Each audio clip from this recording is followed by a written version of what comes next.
महायुतीमध्ये जागा वाटपावरून गडबड सुरू आहे, मात्र महाविकास आघाडीमध्ये गडबड नसल्याचा दावा काँग्रेस प्रदेशाध्यक्ष नाना पटोले यांनी नागपूरमध्ये केला। मवियाकडून योग्य वेळी यादी जाहीर केली जाईल असं त्यांनी सांगितलं। तर सरकारला सत्तेची मस्ती आली आहे, जनतेचे प्रश्न वाऱ्यावर असल्याची टीका त्यांनी केली।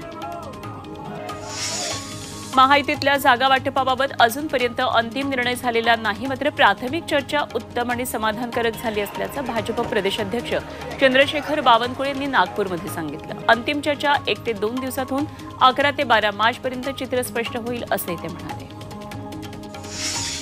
मनसे अध्यक्ष राज ठाकरे नाशिकमध्ये दाखल झाले। ते आज सकाळी 9 वाजता काळाराम मंदिरामध्ये आरती करणार आहेत। त्यानंतर दिवसभर पदाधिकाऱ्यांच्या गाठीभेटी होतील।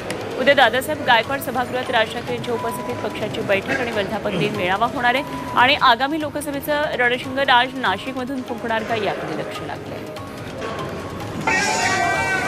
कांग्रेस नेते अमृत नोनी आर्थो प्लस ये एक प्रूवन फॉर्मूला है। इसमें मौजूद नोनी फल के गुण और आयुर्वेदिक जड़ी बूटियां शरीर को जरूरी पोषक तत्व देने के साथ साथ हड्डियों और जोड़ों के घिसने, उनमें होने वाले सूजन और दर्द को रोकने में मदद करता है। दर्द मुक्त जीवन के लिए अमृत नोनी आर्थो प्लस। राहुल गांधींची 17 मार्चला मुंबईमध्ये सभा होणार आहे। भारत जोडो न्याय यात्रा 12 मार्चला महाराष्ट्रात प्रवेश करणार आहे आणि त्यानंतर 17 मार्चला शिवाजी पार्कवर सभा घेत या यात्रेचा समारोप होणार आहे। या सभेसाठी परवानगी मिळालेली आहे।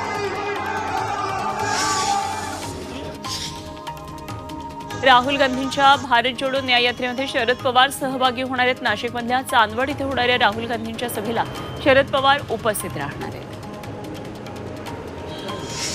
भाजप महिला आघाडीच्या प्रदेशाध्यक्ष चित्रा वाघ यांनी सुप्रिया सुळे यांच्यावर कोल्हापूरमध्ये टीका केली।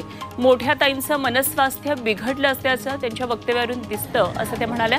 तर अजित पवारांचं प्रचंड काम आहे, केलेली विकास कामं आणि दांडगा जनसंपर्क, त्यामुळे सुनेत्रा पवारच निवडून येतील असंही त्या म्हणाल्या। 2019च्या निवडणुकीमध्ये दिलेली मतं आणि मोजलेली मतं यामध्ये फरक आला होता असं वंचित बहुजन आघाडीचे अध्यक्ष प्रकाश आंबेडकर म्हणाले। आम्ही ईव्हीएम बदला असं म्हणत नाही, मात्र हा फरक येता कामा नये असं आंबेडकरांनी सांगितलं।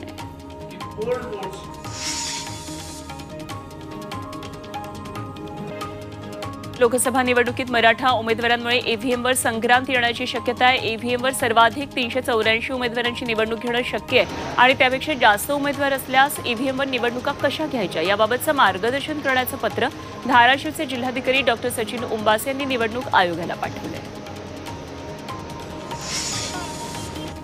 भूमिपुत्र संघटनेनं ईव्हीएमवर कायमचं हटवण्यासाठी चंद्रपूरच्या बल्लारपूरमध्ये मोर्चा काढला। केंद्र सरकारबद्दल प्रचंड आक्रोश असताना जनतेची मतं कोणाला जातात असा प्रश्न यावेळी विचारण्यात आला। देशामध्ये लोकशाही आणि संविधान टिकवायचं असेल तर लोकांना मतदानाचा खरा अधिकार हा मतपत्रिकेच्या माध्यमातूनच मिळू शकतो असं यावेळी सांगितलं।